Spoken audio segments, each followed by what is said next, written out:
अभी तक आप आगे चल रहे थे, लेकिन अब चौथे राउंड में आप पीछे हो गए हैं। थोड़ा खतरा है, दुखद है आपके लिए अभी।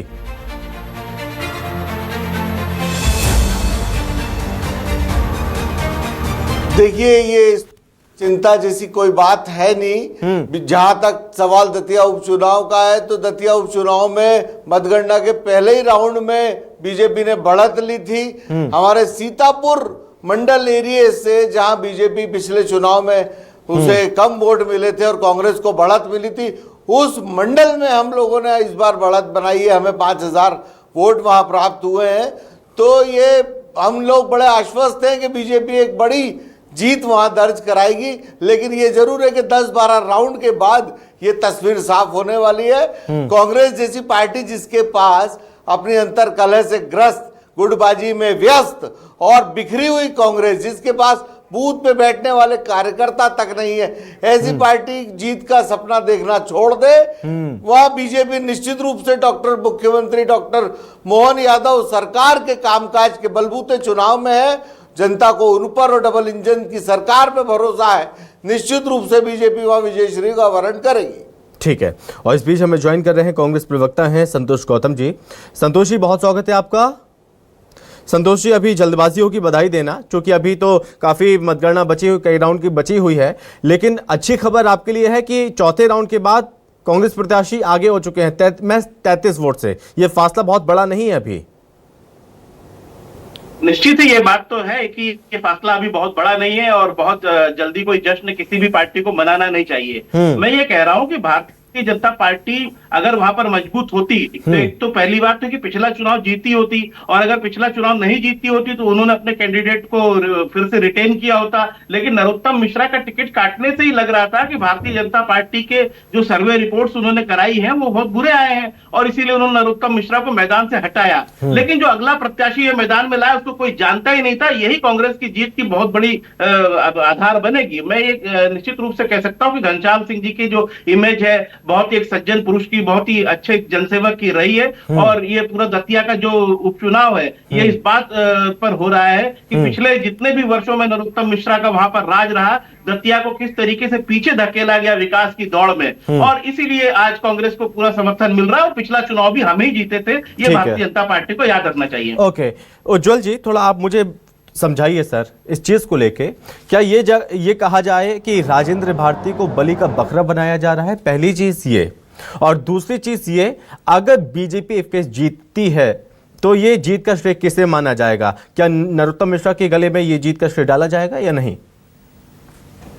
देखिए, बीजेपी में चुनाव संगठन लड़ता है, इसलिए वहां पर किसी एक के मतलब एक को सहरा तो मुश्किल है, क्योंकि बीजेपी हर चुनाव संगठन के बल पे ही लड़ती है। बीजेपी का संगठन कांग्रेस से काफी मजबूत है। कांग्रेस में ये जरूरत है कि कांग्रेस में चुनाव प्रत्याशी लड़ता है, बीजेपी में चुनाव प्रत्याशी नहीं संगठन लड़ता है। बीजेपी का संगठन काफी मजबूत है, तो जीत तो संगठन की कही जाएगी।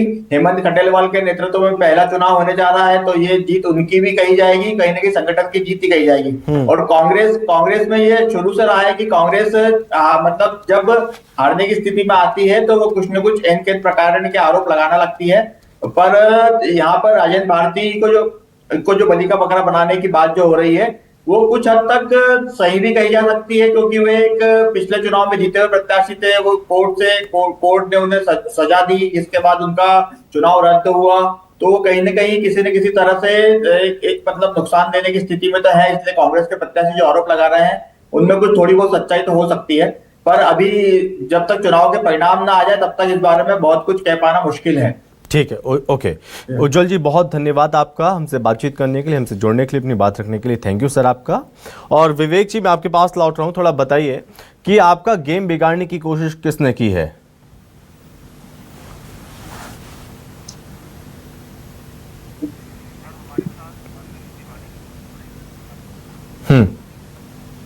जनता पार्टी अपनी रीति नीति और अनुशासन के बलबूते चुनाव लड़ता है। देश में मिले प्रत्येक जनादेश इस बात का प्रमाण है।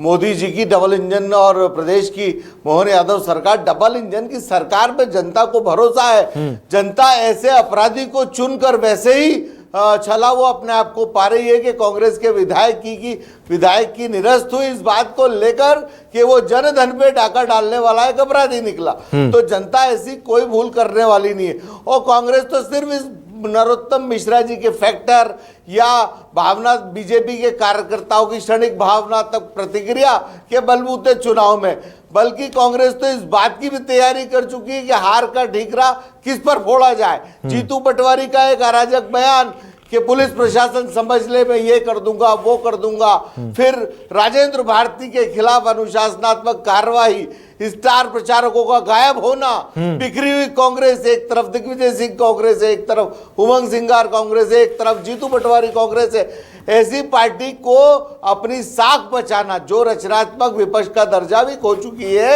ऐसी पार्टी को तो अपना साख बचाने की अपने आप में चुनौती है। क्या आपको तो पूरा चुनाव भरोसा तो इस चुनाव में भारतीय सभी जनता नेता पार्टी आपके जीतेगी एकमत रहे? और क्या भारतीय आपको पूरा जनता भरोसा पार्टी है एक अनुशासित कि आपके पार्टी सभी है। नेता एकमत रहे हैं?